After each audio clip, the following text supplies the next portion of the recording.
Hello student, APOID 9 में आपका स्वागत है। आज हम बात करेंगे प्रतिरोधों के संयोजन के बारे में, यानी कि कॉम्बिनेशन ऑफ रेजिस्टेंस के बारे में।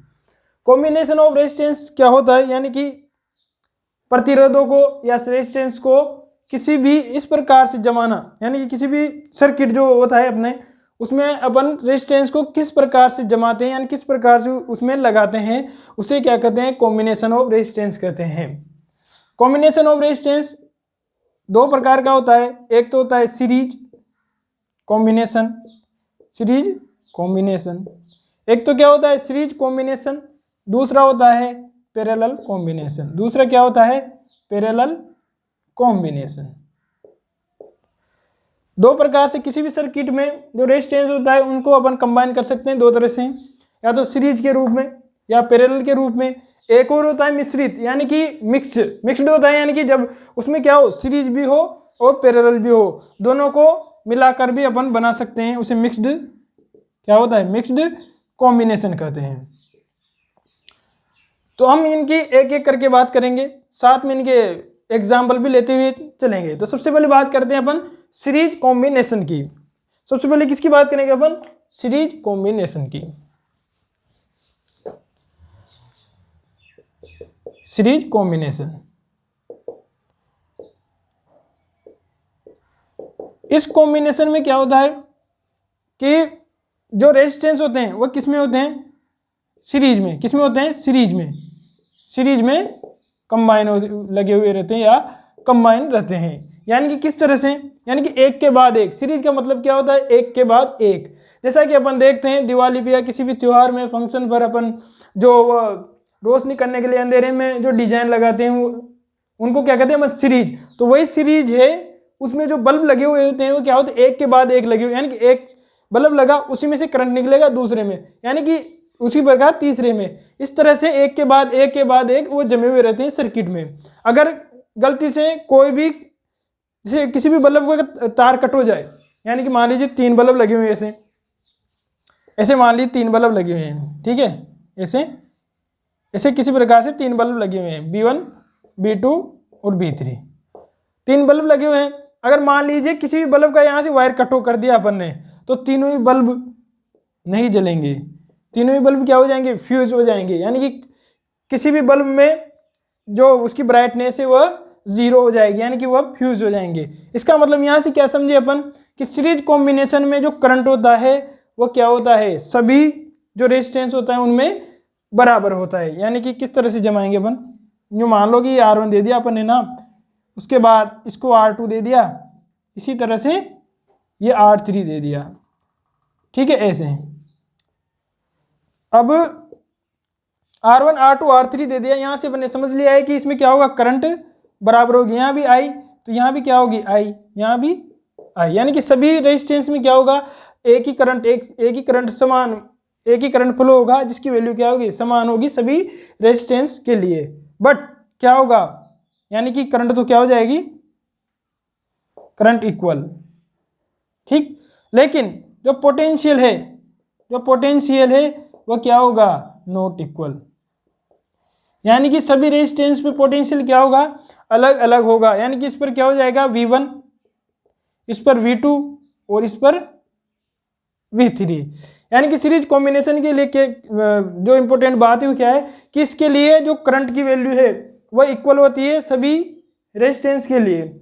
और दूसरी बात क्या है, इसके लिए सभी रेजिस्टेंस का जो पोटेंशियल होता है वह अलग अलग होता है, ठीक है। तो इसको अपन यहाँ से पॉइंट लगा के सही तरीके से लिख देते हैं, फिर आगे डिस्कस करेंगे अपन इसके बारे में। तो सबसे पहले क्या जाना अपन ने कि इसमें करंट क्या होती है, करंट की वैल्यू क्या होती है, इक्वल होती है, ठीक। दूसरा जो पोटेंशियल डिफरेंस है, क्या जो पोटेंशियल डिफरेंस है वो क्या होता है, डिफरेंट होता है, यानी कि अनइक्वल होता है, अनइक्वल होता है, यानी कि डिफरेंट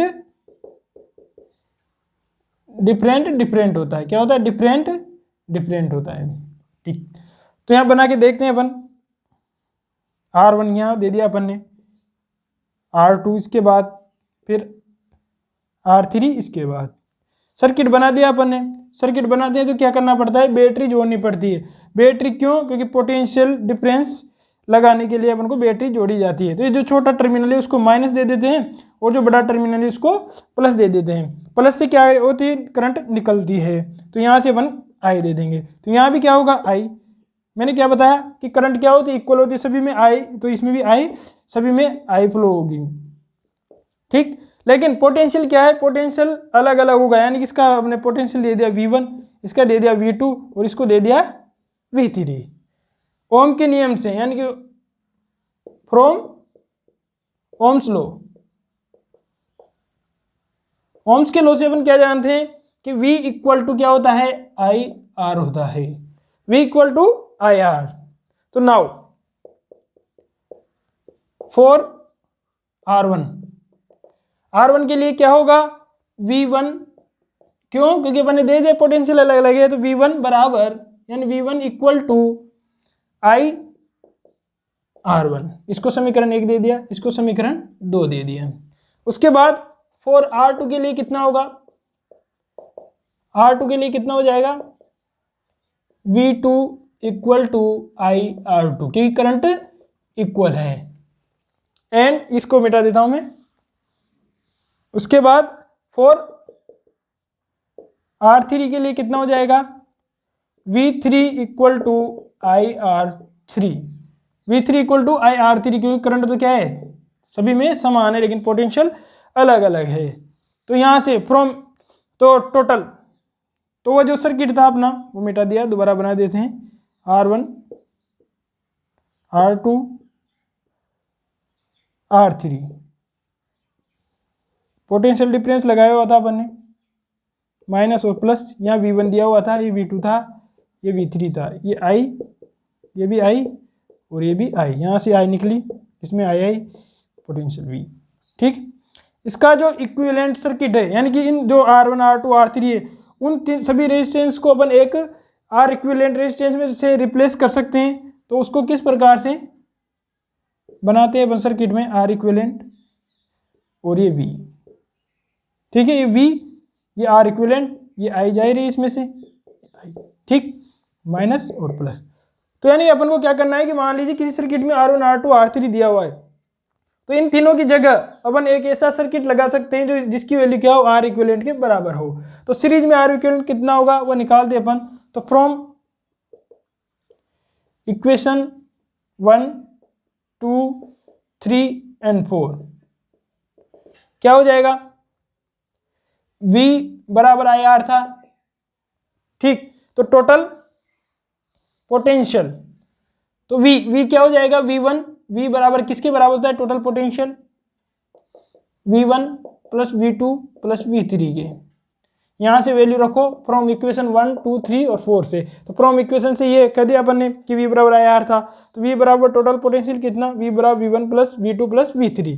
V1 की वैल्यू समीकरण 1 से अपन ने देखी थी, आई R1, आपने लिख लिया होगा, तो उसको देखिए कि उसमें V1 बराबर कितना था, आई R1 था, प्लस V2 कितना था, आई R2 था, प्लस V3 कितना था, आई R3 था। यहाँ से क्या कॉमन आ रहा है, I और I कॉमन आ रहा है, तो V बराबर I कॉमन ले लिया, R1 plus R2 plus R3।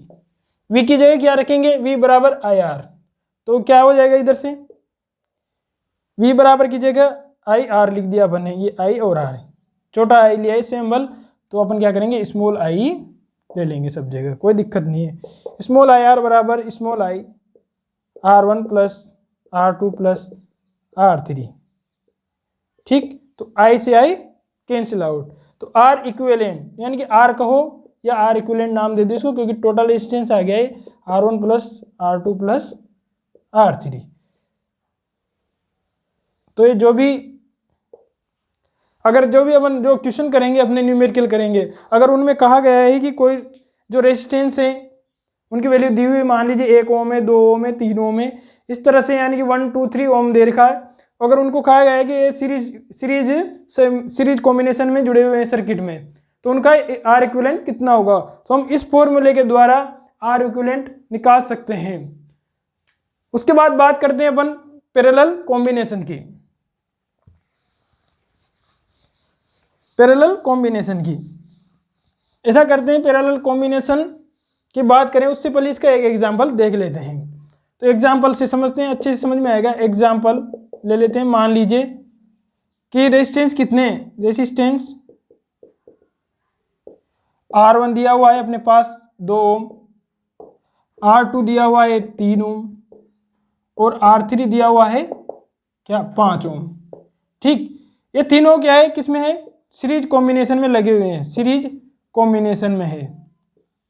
क्या हुआ है, सीरीज कॉम्बिनेशन में जुड़े हुए हैं। तो इनका अपन को आर इक्विवेलेंट निकालना है। क्या निकालना है, आर इक्विवेलेंट निकालना है। आर इक्विवेलेंट निकालेंगे। अभी अभी देखा है अपन ने आर इक्विवेलेंट का फॉर्मूला, जब सीरीज कॉम्बिनेशन में कोई भी जो रेजिस्टेंस है वो जुड़े हुए रहते हैं तो उनका फॉर्मूला क्या होता है, आर इक्विवेलेंट बराबर R1 equal R1 plus R2 plus R3। ये क्या होता है, फॉर्मूला होता है सीरीज कॉम्बिनेशन का। समीकरण 1 इसमें रख दो वैल्यू। निकालना क्या है अपन को, आर इक्विवेलेंट। तो R1 की कितनी 2 ओम प्लस R2 की कितनी 3 ओम प्लस R3 की कितनी 5 ओम। टोटल कुल मिला के कितनी होगी, आर इक्विवेलेंट इक्वल टू 5 और 3 8, यानी कि 5 + 3 + 2 यानी 5 + 3 8, 8 + 2 10 और क्या होगा साथ में ओम।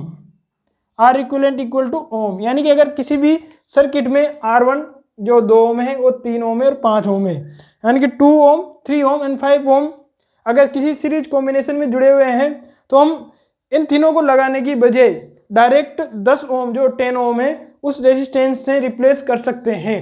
यह है इसका मतलब कि आर इक्विवेलेंट क्यों निकाला। आपके मन में आ रहा होगा कि आर इक्विवेलेंट क्यों निकाला। तो आर इक्विवेलेंट इसलिए निकाला कि जैसे अपन माने R1 R2 R3 जोड़ रहे हैं तो उससे अच्छा है कि हम ऐसा रेजिस्टेंस जोड़ें जिसकी वैल्यू क्या हो 10 ओम हो। इसलिए सीरीज का जो आर इक्विवेलेंट कैसा होता है, सभी रेजिस्टेंस होते हैं उनका सम होता है। तो इसलिए हमने सम किया है और उसकी वैल्यू क्या है 10 ओम आई है। तो आपको ये समझ में आएगा सीरीज कॉम्बिनेशन। अगले वीडियो में अपन पैरेलल कॉम्बिनेशन के बारे में बात करेंगे और उसके बाद मिक्स्ड कॉम्बिनेशन इसके बारे में बात करेंगे। इस तरह से अपना रेजिस्टेंस जो टॉपिक है वो पूरा हो जाएगा। अगर आपने हमारे चैनल को सब्सक्राइब नहीं किया है तो सब्सक्राइब करें। आपको वीडियो कैसा लगा हमें कमेंट बॉक्स में जरूर बताएं। Thank you.